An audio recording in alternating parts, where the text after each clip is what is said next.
What is up, everybody? Let's see how long we've been recording here. We've been live for an undetermined amount of time here. Okay, well, I'm going to assume that this is working and this is running. Welcome to the show, everybody. I'm going to keep my voice kind of a little lower. I've been really sick here recently. Between babies, other children, and being extremely under the weather for about a week now, I just kind of wanted to do a few different topics here. The first one I want to do is I miss you all. I'm trying to get back to doing a little bit more episodes. I'm trying to knock some, two birds out with one stone type things when it comes to, race weekends and things like that. Second on the list is, Wes Keene's recovery looks like it's going well. He's definitely not out of the woods yet, but happy to have, positive updates coming from Mr. Wes Keene. So happy to see that. But let's go ahead and jump into a few different topics that I have for us to talk about today. So the first one is going to be, let's go ahead and get that over here on the screen. The first one's going to be, how has it been traveling with the Southern Rock Racing Series, the Northern Rock Racing, the National Rock Racing Association? How have things been? Pretty amazing. I'll say pretty amazing, but I'll also say it's been really great. I have really. Oh, okay. I'm just getting the timer here that things have started. I don't know if there was a delay in the system, but hey, everybody, welcome to the show. Today's show is going to be awesome because I'm going to talk at a reasonable volume here. I am going to also just triple check that my mic and all that fun stuff's working.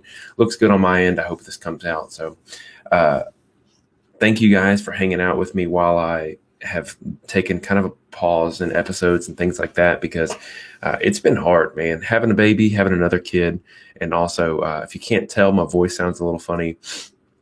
I've been pretty sick for the past about since I got home from Bikini Bottoms. And I want to talk about a couple of topics that I just have kind of on my mind, just get an episode out there and let you guys know what the future of the show looks like, things like that, and just kind of shooting the bird here. So first thing I want to talk about is, obviously, I've been doing the races with the National Rock Racing Association. And how does it go? What's it like? All that kind of fun stuff. I've kind of gotten, just kind of thrown into the fire pretty quick. And I will say that I'm so appreciative of all of your comments and things like that. So I appreciate you guys. When you guys let me know we're doing a good job, it means a lot to me. So let's talk about it real quick.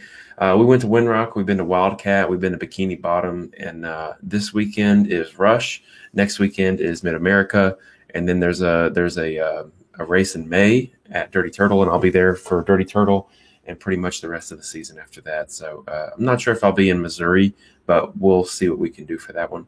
But it's been a lot of fun, you guys. It's been fun being there with the racers. It's been fun coming to see fans and stuff like that. It's been a good time just coming to hang out and see everybody. So I'm enjoying it. I'll tell you this, there's a couple like honorable mentions I have to give out to people at the races that make it happen, that get zero love almost. Bill Blysdale, I believe is his full name. This dude is almost in his 60s. He's out here in one of his American Truck Night, like a really cool old school truck build that he totes around a lot of these events. And he's out there. He sets up all the flags. He sets up the starting gate, which is a pain in the ass, a gigantic pain in the ass to set up. Bill has done a lot of work, and I really got to give a shout out to him and Josh. I believe his name is Joshua Dude. Josh, sorry. But those two guys, man, they show up early in the week and they get a lot done, and they really, like, as far as physically doing a ton of the work that needs to be done, those guys are awesome. So I wanted to give a shout out to those guys. My plan right now, I talked to Clyde recently, and we're going to get Clyde on the show. And I would like, I've kind of gotten the behind the curtain view of what the race series are, how they work, and who does what, and kind of some of the background tea and or the background, kind of I don't want to say gossip because that's not really what I'm getting at, but some of the details and the inner workings of how things work and who does what and all that kind of fun stuff. So I am excited to give that information out as we start to do a few more episodes. I'm not, no reason to like do an episode just talking about, hey, this is who does this and this and that, blah, blah, blah, blah, blah. But I have a couple of interviews lined up here in the next couple of weeks. I think are going to be really good. I'm really happy traveling with those guys. It's a lot of fun. It's a gigantic commitment for the people who don't race who are there. Let's go ahead and crack a cold one, guys. It's going to be nice. Yeah, that's nice. All right.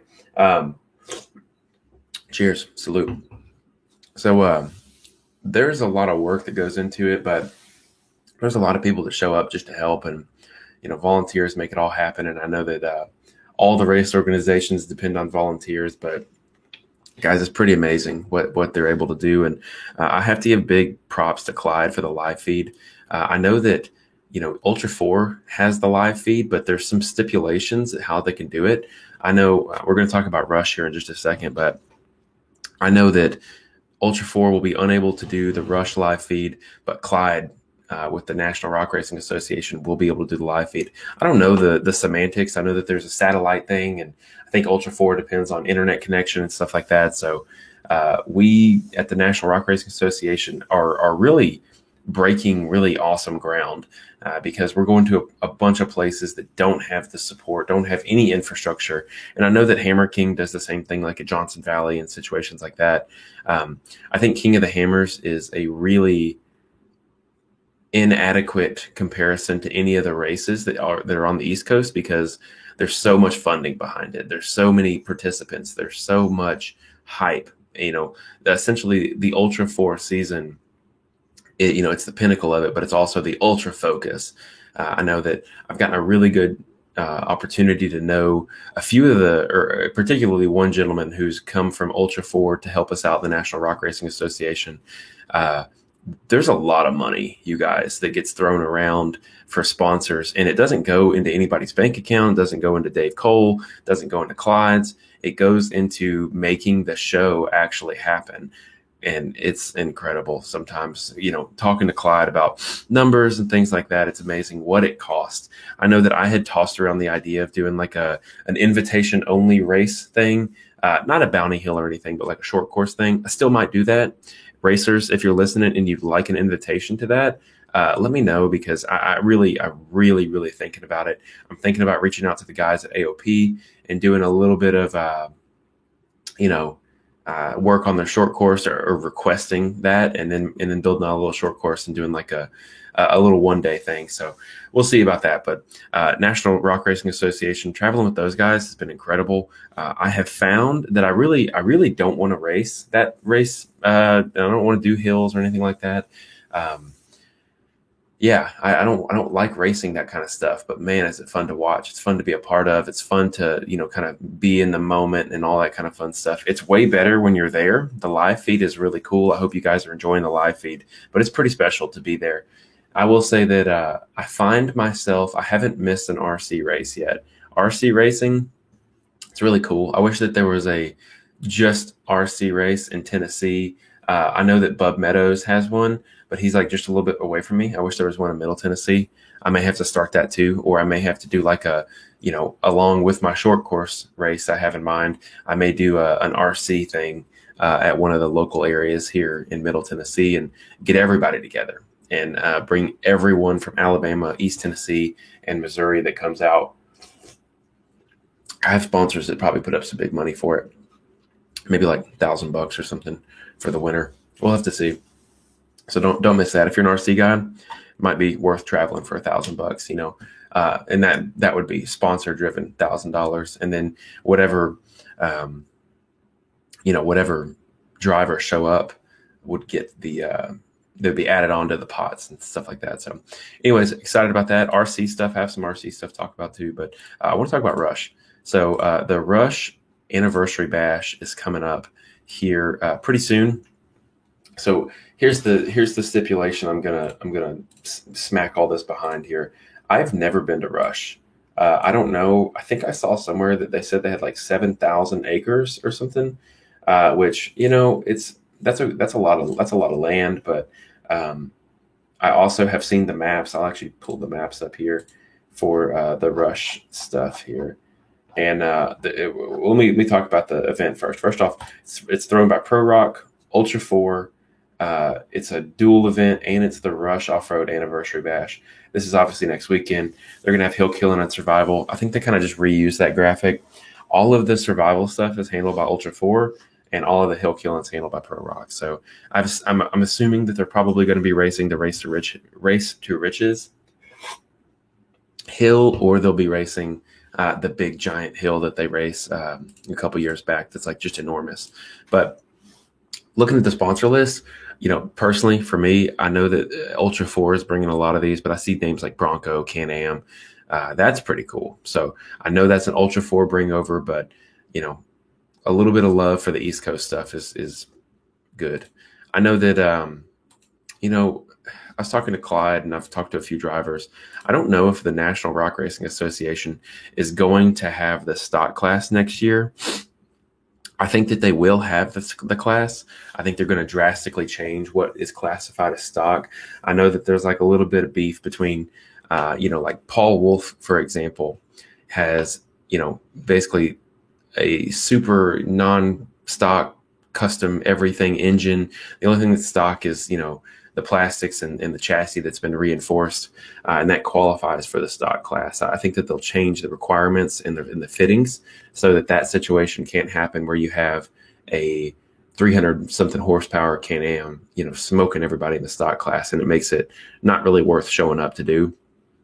Just some of the feedback that I think Clyde has gotten. I know even we were all at dinner the other day, and Paul actually joked about not being able to run the stock class next year. So I don't think that's any kind of surprise to him or anything like that. But all that being said, I'm excited for this event. I think it's going to be super scuffed. I think this event will be super, super bad when it comes to logistics. I think that the infrastructure, again, I've never been to Rush, but it's really hard for me to imagine an East Coast park where this works out well.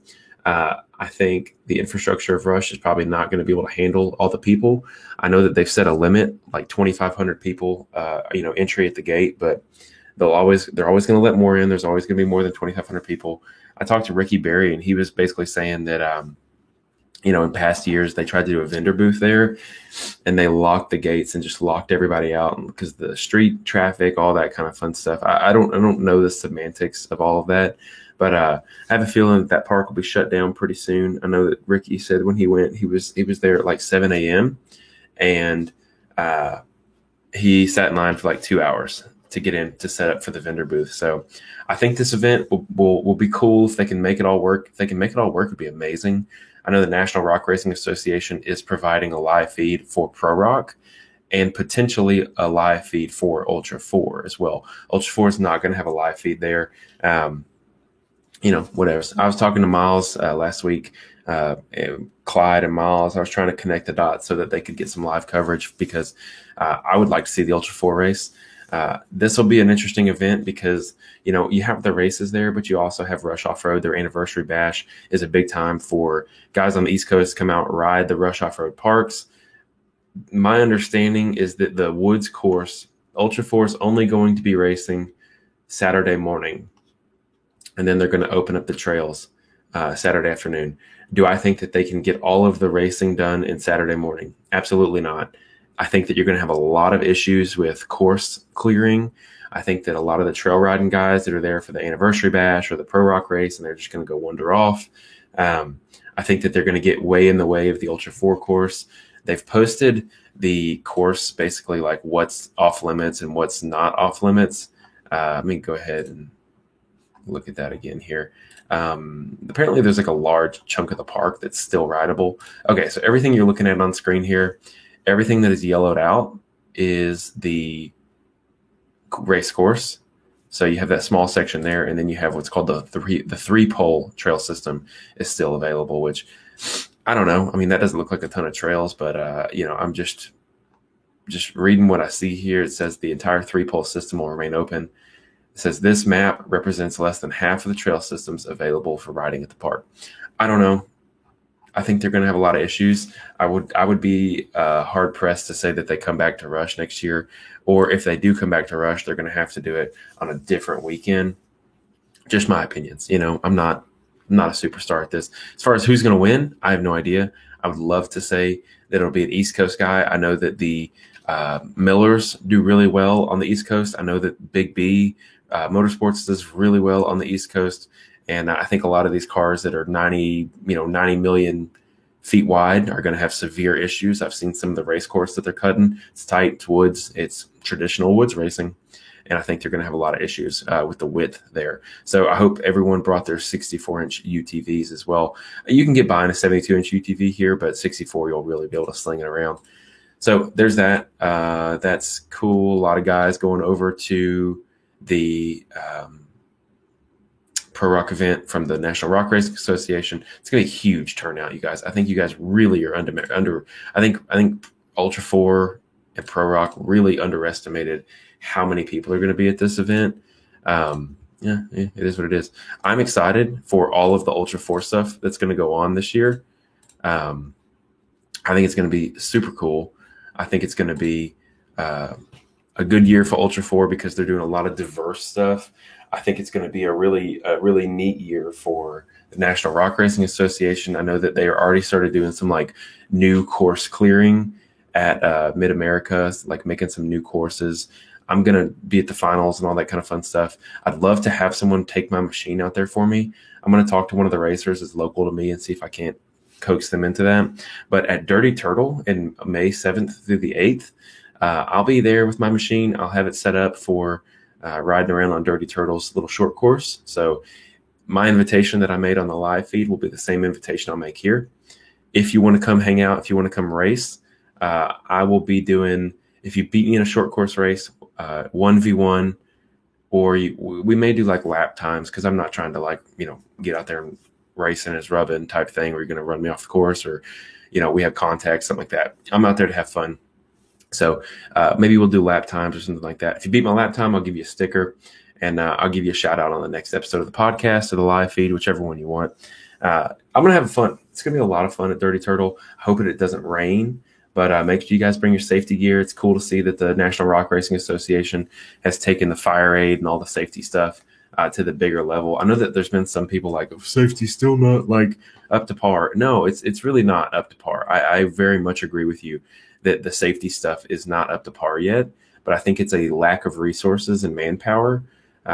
There's, at the National Rock Racing Association, there's like 25 volunteers that make the race go on when really there should be about 60. That's the issue is we don't have enough people for people to be everywhere. So, we'll see how it all kind of pans out. We'll see how it all works out. But yeah, it's definitely going to be an issue safety wise until either funding comes or we get more volunteers or we get more educated volunteers that can kind of orient people in different places. Just kind of is what it is. Also, it's up to the drivers. Shout out to Jonathan Shepard. Jonathan Shepard put something up here. I'm going to pause. If you're watching the YouTube video, this is a video from the Racing on the Rocks YouTube page where I was doing some testing on the axial rift. We're going to do some discussion about the rift and all the RC stuff that I've been up to lately, but I really want to show something that Skinny Pedal Fad did this morning. He posted. He actually went ahead and put in a fire safety setup here. So this is Jonathan Shepard and Hater Maker. As you see there's a fire aid solution, and he's got it wired where it's going to shoot directly at him, which is something pretty interesting I didn't think about was that a lot of the fire solutions, they want you to actually spray on yourself. It's particularly fire aid because it's non-toxic, stuff like that, but it gives you, it wets you down to a point where it's you're not going to catch on fire. You have heat resistant. So really cool to see him. Jonathan Shepard's a man. Really enjoyed kind of getting to know all these racers as they, as the season's gone on. I've kind of gotten to see everybody that I've talked with, and all this kind of cool stuff, and gotten to know Clyde better. It's been really fun, you guys. If you haven't gotten a chance to come out to a race, come out and see me. I'd love to come hang out with you guys and just, meet everybody. I always bring my swag and stuff. So if you want stickers or anything like that, come find me, come see me. So I'm hoping to get over this cold. I will not be at Mid-America in 2 weeks. I'm not going to be at Rush, although there will be a live feed there for that. And then I will be back at Dirty Turtle, and there's a giant break in the summer, and we have Visions and all that kind of fun stuff. I'm thinking I'm probably not going to be at Visions unless the travel situation kind of gets worked out. I'm not real picky on like making special requests or anything like that. So I'm probably not going to ask too much of the Rock Racing Association to get me out there. There's plenty of other people that are good commentators and can get out there and do an excellent job. And with work and all that fun stuff, I can't dedicate a full day to travel just to go commentate. So it's, it kind of is what it is. The deal that we have worked out with the Rock Racing Association is the best. It's really awesome. And I think that it'll be super fruitful down the road. So glad to have the opportunity to do that. Without you guys' support, I couldn't do that. So thank you guys for y'all's support. The podcast interviews and stuff like that will be coming back super soon. I'm thinking I'll have one started next week. So a little bit of downtime, home with the family, makes it so much better. I tell you guys, having my son has just been the greatest thing ever. So I'm stoked to be back, you guys. Can't wait to be back more. Also, I'm going to start doing some more game stuff on the channel. One of the things that I can do while I'm down or not while I'm down, but I can kind of add some content is RC stuff. And also I really like streaming the game stuff. I have some really cool things on the game Beam NG that I've been doing. So make sure you guys check out the YouTube channel. It's all fun. It's me. If you like hearing me talk about stuff, if you like just kind of shooting the wind with me, I do live streams where I play games, and they're all off-roading, hill climbs, rock bouncer games, stuff like that. So, it's all on topic. It's all on brand, if you will. So it's cool to see everybody. It's cool to hang out. Come hang out with me. Come talk to me. And let's hang out. This is a community, and I love being a part of this community. But the last thing is, on the RC side, I built a little custom crane axle for my Rift, which is the Axial Rock Bouncer. I've really been kind of impressed with how the rock bouncers have been doing in the stock class, as well as in the regular open class. I know that a lot of guys are choosing to run those cut super swampers for their unlimited cars, which is cool. That just proves they're a great car. The Rift obviously has some axle issues. I don't have one of the updated axles, so I can't tell you how to fix it, but I do have a solution. I use some plastic weld on the short end for a new housing. I'll do a video of that here soon to kind of show you guys what I did. Put a locker in the front, and then everything else pretty much stock. I lowered it. If you haven't checked out the low center of gravity video, that's a great video. If you have a Rift and you just want to make it a little bit more capable, that's a great video to check out. Cut the chassis up a little bit, put some different front shocks on there. And everything I do is super budget oriented. I'm not someone who wants to go spend, $2,000 on these RC cars. So I'll always do everything as budget friendly as possible. If I want a locker in the rear, in the center for my Rift, probably not going to buy another one of the axial lockers. The fitment was really garbage. I got one of the, early ones that was pre-production, and it was terrible. My axles barely went in the locker, and it's not straight inside the diff housing. It's just not good. So I'll probably just keep my spider gears and JB weld everything up. So yeah, that's where I'm at. And also on my Wraith 1.9, I put Capra axles underneath there as a goat. The thing can climb everything. It's crazy. Again, I have overdrive pinion or overdrive ring and pinion, and I have overdrive portal gears in the front. And that front end is still super slow, but it's faster than the rear end, that's for sure. But anyways, hope you guys are doing well. Hope you guys are still staying safe. And let me know if you guys have somebody you want to get interviewed. Let me know. I'd love to have them on. So thanks, everybody. Make sure you guys are following us on Apple Podcasts and subscribe to the podcast on YouTube and Facebook, Instagram, all that kind of fun stuff. It helps. And thanks to our sponsors that make everything happen. All right, everybody. I'll see you next time.